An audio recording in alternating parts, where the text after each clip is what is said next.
Bismillahirrahmanirrahim. Assalamualaikum warahmatullahi wabarakatuh. Dan selamat pagi anak-anak kami sekalian yang kami sayangi. Mudah-mudahan kita semua dalam keadaan sehat dan tidak kurang satu apapun.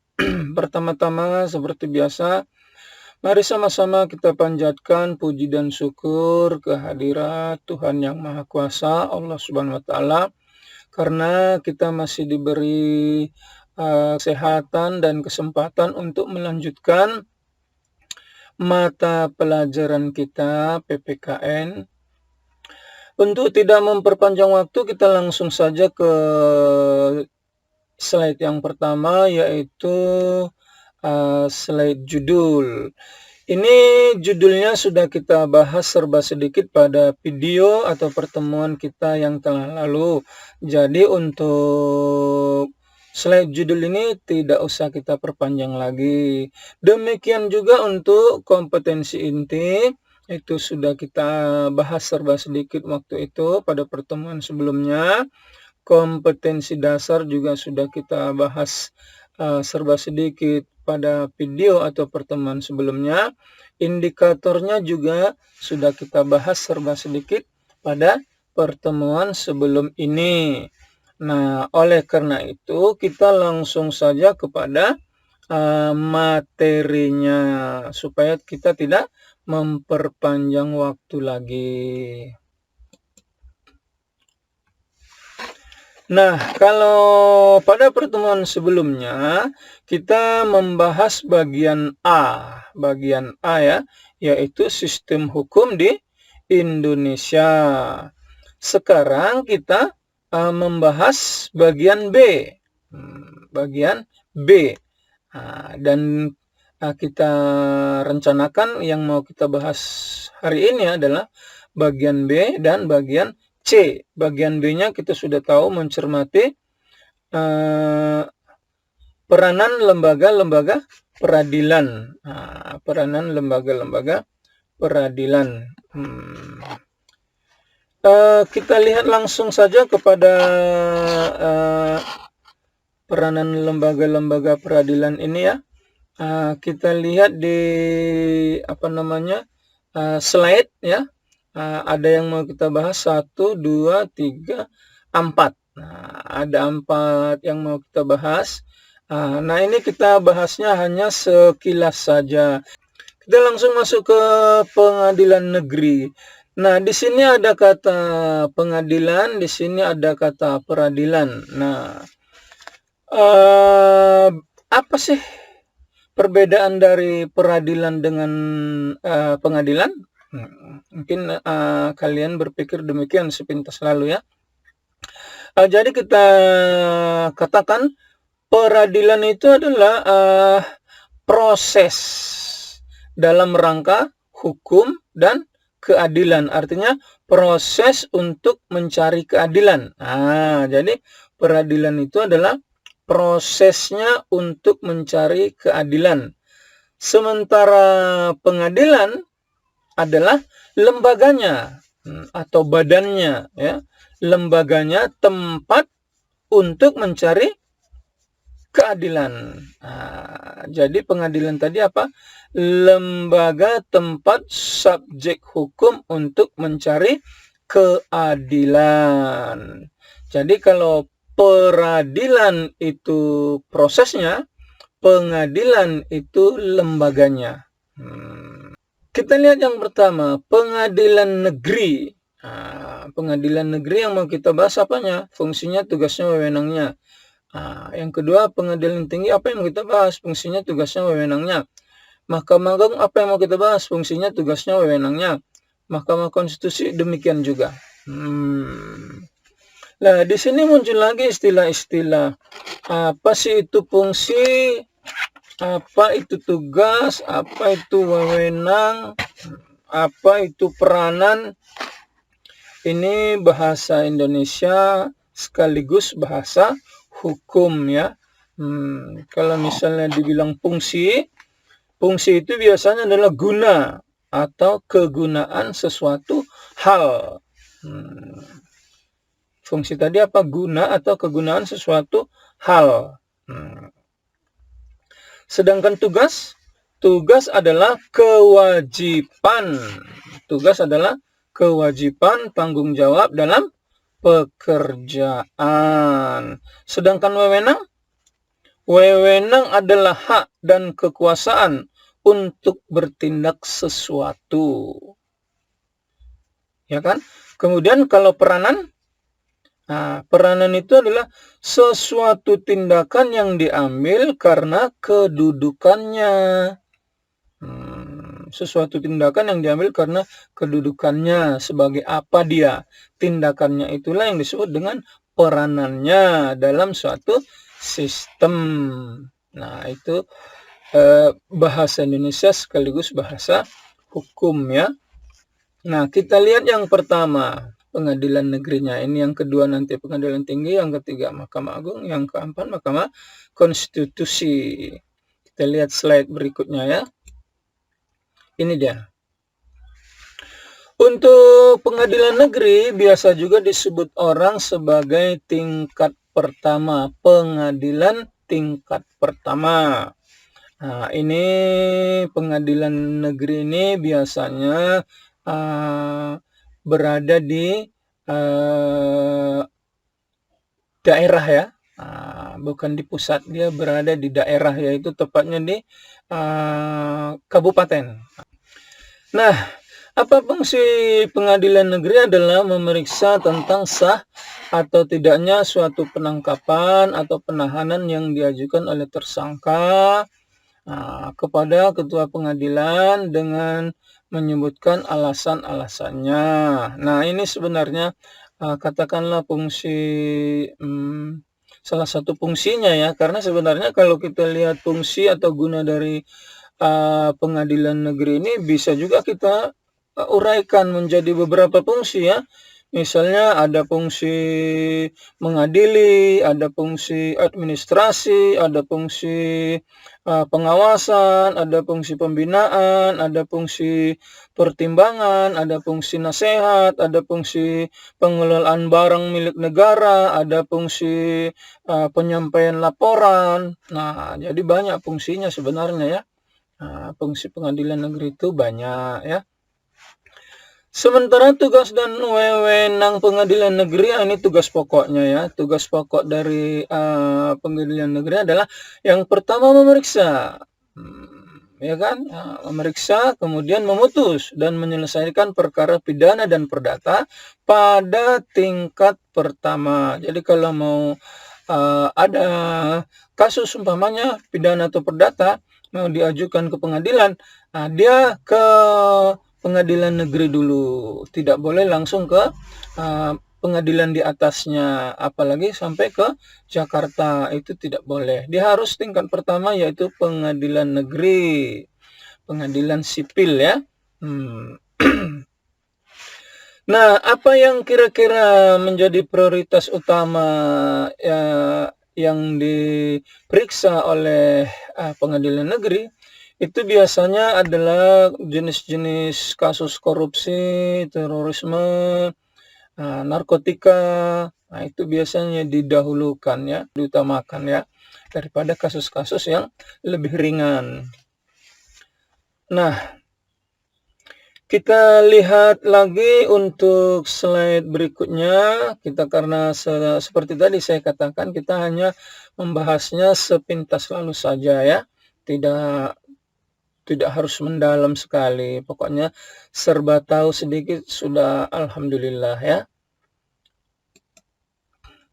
Nah, ini dia tugas dan kewenangan pengadilan negeri. Yang pertama misalnya menyatakan sah atau tidaknya penangkapan, penahanan, penghentian penyelidikan atau penghentian tuntutan. Nah, untuk ini saya rasa tidak usah saya perpanjang. Misalnya yang kedua tentang ganti kerugian atau rehabilitasi bagi seseorang yang perkaranya dihentikan. Memberikan keterangan, pertimbangan, dan nasihat tentang hukum kepada instansi pemerintah di daerahnya. Menggandakan pengawasan atas pelaksanaan tugas dan tingkah laku hakim, panitera, sekretaris, dan jurusita. Melakukan pengawasan terhadap jalannya peradilan, memberikan teguran dan peringatan yang dianggap perlu, yang dipandang perlu. Tetapi tidak mengurangi kebebasan hakim. Jadi walaupun dia memberikan teguran, ya, pengadilan negeri memberikan teguran, tapi tidak mengurangi kebebasan hakim untuk memutuskan suatu perkara. Hakim harus adil karena hakim tidak boleh dipengaruhi oleh siapapun. Yang berikut melakukan pengawasan atas pekerjaan notaris di daerah hukumnya dan seterusnya, ya. Nah, itulah tugas dan kewenangan pengadilan negeri atau pengadilan tingkat pertama. Berikutnya kita lihat fungsi pengadilan tinggi. Fungsi tugas pengadilan tinggi. Yang pertama, menjadi pemimpin bagi pengadilan-pengadilan negeri di dalam daerah hukumnya. Ya, benar, ya. Jadi pengadilan tinggi itu cuma satu, ya. Pengadilan-pengadilan di bawahnya masih banyak, ya, yaitu pengadilan negeri tadi. Pengadilan negeri tadi kan di setiap daerah kabupaten umpamanya. Kalau di dalam Sumatera Utara ini misalnya ada sekian kabupaten umpamanya, sekian banyaknya pengadilan negeri, itu semua di bawah pengadilan tinggi. Yang kedua, melakukan pengawasan terhadap jalannya peradilan di dalam daerah hukumnya. Ya, ini benar, ya. Yang ketiga, mengawasi dan meneliti perbuatan para hakim pengadilan negeri. Jadi yang mengawasi para hakim di daerah-daerah kabupaten, ya, Pemko itu diawasi oleh pengadilan tinggi. Yang berikut, untuk kepentingan negara dan keadilan, ya, pengadilan tinggi dapat memberi peringatan, teguran, dan petunjuk yang dianggap perlu kepada pengadilan negeri yang berada di daerah hukumnya. Jadi dalam suatu provinsi. Kenapa? Karena pengadilan tinggi lokasinya atau tempatnya atau kedudukannya berada di ibu kota provinsi. Jadi kalau seperti di daerah kita ini, pengadilan tinggi itu ada di kota Medan. Selanjutnya kita lihat slide berikutnya. Wewenang dari pengadilan tinggi. Wewenang tadi kita sudah tahu apa artinya, ya. Wewenang ini lebih cenderung tadi kepada hak, ya. Yang pertama, mengadili perkara yang diputus oleh pengadilan negeri dalam daerah hukumnya yang dimintakan banding. Jadi kalau ada orang yang berperkara, terdakwa yang sudah diputuskan oleh pengadilan negeri atau tingkat pertama dan merasa belum belum menerima suatu keadilan dari pengadilan negeri tadi, mereka boleh naik banding atau minta banding atau minta agar perkara itu diambil atau ditangani oleh pengadilan tinggi agar diputuskan perkaranya. Nah, jadi untuk mengadili perkara yang diputus oleh pengadilan negeri bagi terdakwa yang merasa belum mencapai keadilan apabila mereka minta banding, begitu. Nah, kemudian berwenang untuk memerintahkan pengiriman berkas-berkas perkara dan surat-surat untuk diteliti dan memberi penilaian tentang kecakapan dan kerajinan para hakim. Jadi yang menilai hakim-hakim di pengadilan negeri itu adalah pengadilan tinggi. Ya. Sekarang kita masuk pada slide berikutnya, yaitu tugas atau fungsi dari Mahkamah Agung. Yang pertama, melakukan pengawasan tertinggi terhadap penyelenggaraan peradilan di semua lingkungan peradilan dalam menjalankan kekuasaan kehakiman. Jadi, yang mengawasi pengadilan atau peradilan di Indonesia ini menjalankan kekuasaan kehakimannya itu adalah Mahkamah Agung, karena Mahkamah Agung ini adalah mahkamah yang tertinggi dalam hukum di Indonesia ini untuk memutuskan peradilan atau pengadilan di Indonesia ini. Yang kedua, mengawasi tingkah laku dan perbuatan para hakim di semua lingkungan peradilan dalam menjalankan tugasnya.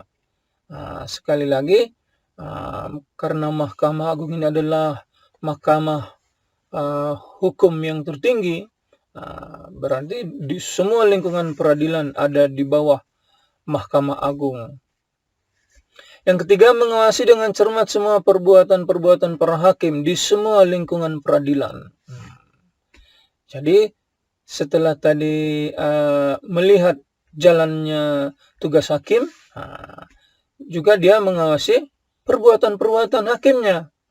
Jadi, bukan cuma menjalankan tugasnya, tapi perbuatan-perbuatan hakimnya juga dipantau atau diawasi. Yang berikut, untuk kepentingan negara dan keadilan, Mahkamah Agung memberi peringatan, teguran, dan petunjuk yang dipandang perlu, ya. Jadi kalau tidak perlu, Mahkamah Agung tentu tidak memberi peringatan, teguran, atau petunjuk, baik dengan surat tersendiri maupun dengan surat edaran. Apa saja wewenang Mahkamah Agung? Wewenang ini lebih cenderung kepada apa tadi kita bilang, kepada hak, ya. Apa saja kira-kira hak dari Mahkamah Agung tentang peradilan ini atau pengadilan ini? Yang pertama, misalnya memeriksa dan memutus permohonan kasasi. Nah, ini dia, ya.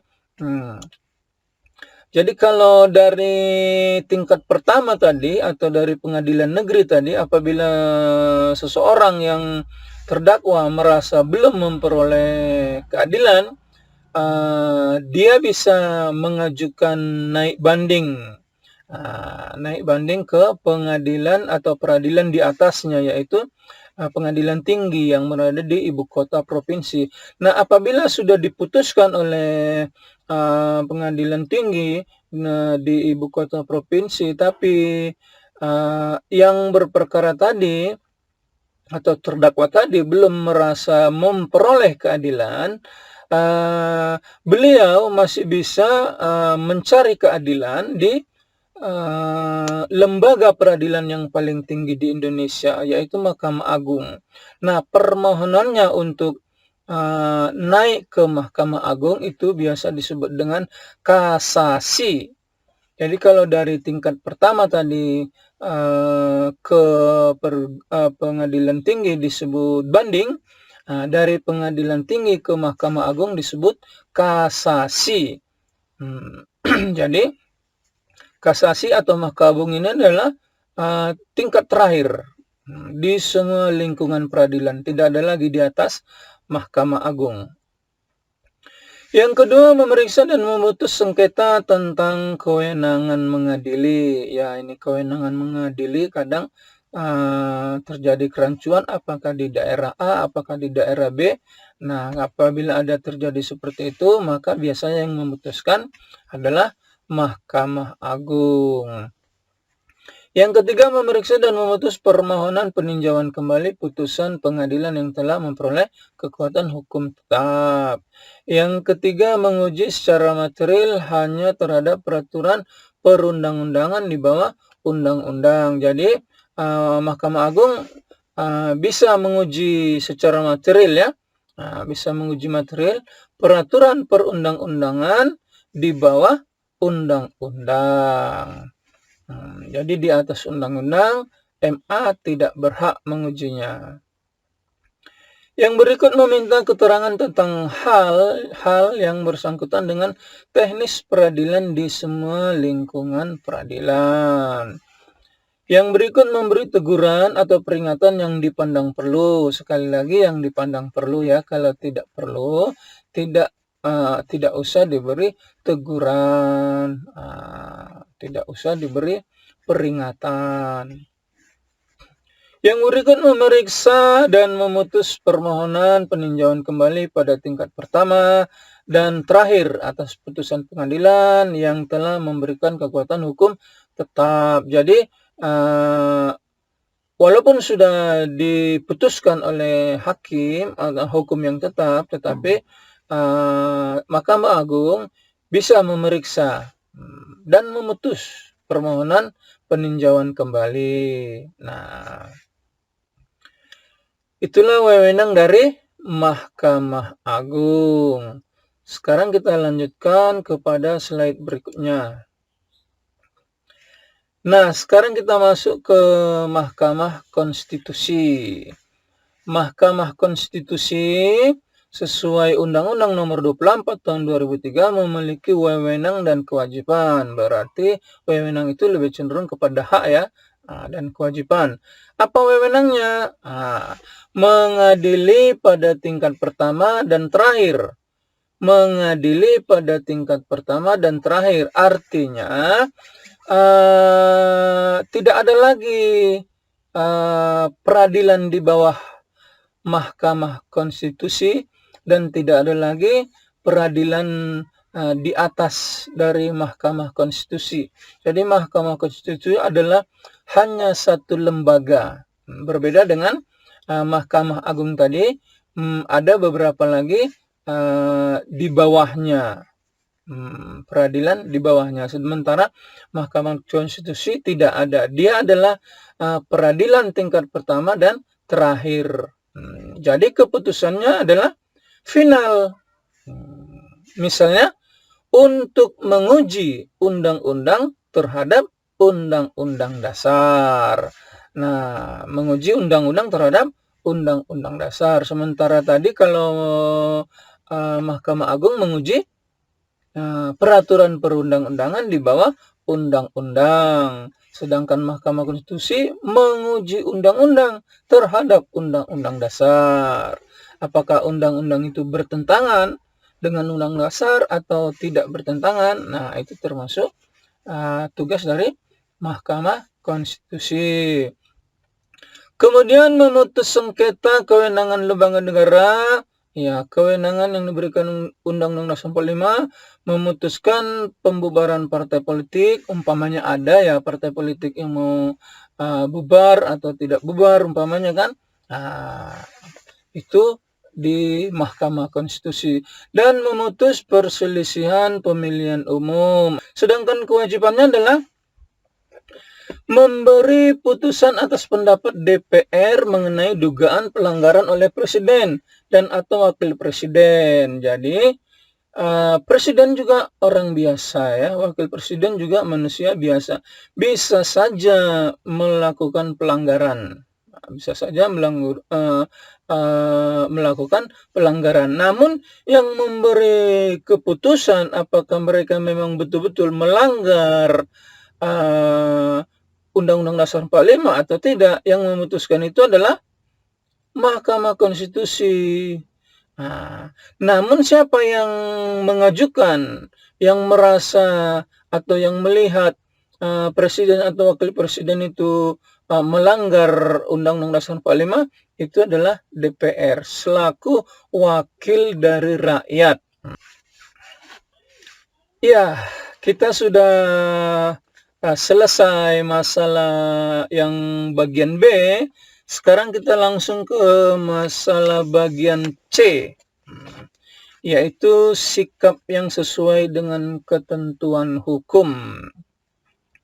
Apa-apa saja sikap yang sesuai dengan ketentuan hukum. Sikap kita ini maksudnya ya, sikap orang per orang atau sikap masyarakat ya, dalam berbangsa dan bernegara. Misalnya sikap terbuka. Apa contoh sikap terbuka? Contohnya mau menerima pembaruan yang baik ya. mau menerima pembaruan yang baik, termasuk dalam hal hukum. Karena hukum ini juga berkembang. Kenapa? Karena peristiwa hukumnya juga selalu berkembang, kemajuan teknologi juga selalu berkembang, dan kejahatan-kejahatan juga selalu berkembang menggunakan umpamanya teknologi. Seperti sekarang misalnya, Undang-Undang ITE itu zaman di bawah tahun 2000-an barangkali atau tahun 1900-an barangkali, itu tidak ada itu Undang-Undang ITE karena kejahatan-kejahatan teknologi canggihnya media massa sekarang itu saya rasa belum ada ya. Jadi kita mau menerima pembaharuan. Yang kedua mau mengatakan yang benar itu benar, yang salah itu salah. Jangan ragu-ragu untuk mengatakan yang benar itu benar, yang salah itu salah. Dan berupaya selalu jujur. Jujur dalam memahami hukum. Jangan mempermainkan hukum. Jangan tertutup kepada hukum. Yang kedua, sikap objektif atau rasional. Contoh, sanggup menyatakan ya atau tidak dalam ketentuan hukum dengan segala konsekuensinya. Ya, walaupun misalnya kita mengatakan ya, maksudnya memang benar. Kita mengatakan tidak, ya memang salah. Jadi jangan pula kita mengatakan iya pada yang salah, mengatakan tidak pada yang benar. Itu juga salah ya. Maka sekali lagi saya bilang, katakanlah ya untuk yang benar, katakan tidak untuk yang salah. Nah, kemudian yang ketiga, sikap mengutamakan kepentingan umum. Contohnya, ini merelakan tanah atau bangunan diambil pemerintah untuk kepentingan sarana jalan, sarana jembatan, sarana-sarana umum. Nah, ini memang jujur saja kita bilang kita rela kadang-kadang, tapi ada tapinya ya. Pemerintah juga biasanya akan mengganti kerugian. Biasanya pemerintah juga tidak asal serobot, tapi mereka mengganti rugi dengan yang sepantasnya. Macam-macam sanksi pidana. Ini di pasal 10 KUHP, Kitab Undang-Undang Hukum Pidana, dikatakan di sini pada dasarnya itu sanksi atau hukuman pidana itu ada dua ya, hukuman pokok dan hukuman tambahan. Hukuman pokok dan hukuman tambahan. Hukuman pokok itu ada 3 ya, ada 3. Hukuman mati, hukuman penjara, dan hukuman kurungan. Untuk hukuman tambahan ini bisa pencabutan hak-hak tertentu, perampasan atau penyitaan barang-barang tertentu, dan pengumuman keputusan hakim. Nah, karena kadang-kadang walaupun dengan kasus yang sama tapi dengan pertimbangan yang berbeda, kadang keputusan hakim untuk mengadakan hukuman tambahan ini juga menghasilkan yang berbeda. Nah, kalau kita lihat dari tanda panahnya, ini sudah tidak ada lagi tanda panah berikutnya untuk materi, ya. Berarti untuk materi ini sudah selesai. Langsung kita masuk ke uji kompetensi. Uji kompetensinya ini ada 12, namun jangan dikira inilah soalnya untuk ujian kita nanti. Ini bisa saja kita rubah menjadi bentuknya berbeda, jumlahnya berbeda. Bisa nanti kita rubah menjadi pilihan berganda, bisa menjadi benar salah, bisa menjadi menjodohkan, bisa menjadi mengisi. Itu terserah guru masing-masing ya. Dan jumlahnya juga bukan harus 12, tapi dia bisa menjadi 15, bisa menjadi 20. Tapi materinya tentang ini semua ya. Sekarang kita langsung ke penutup. Ya, demikian saja pertemuan kita. Kalau ada kata-kata yang salah, kata-kata yang berlebihan atau kekurangan di sana-sini, selaku manusia biasa yang tidak luput dari kesalahan, saya juga rasanya tidak salah kalau meminta maaf kepada kalian semua, siswa-siswa kami yang kami sayangi ya. Saya ucapkan terima kasih atas pertemuan kita ini, dan saya tutup dengan salam. Assalamualaikum warahmatullahi wabarakatuh.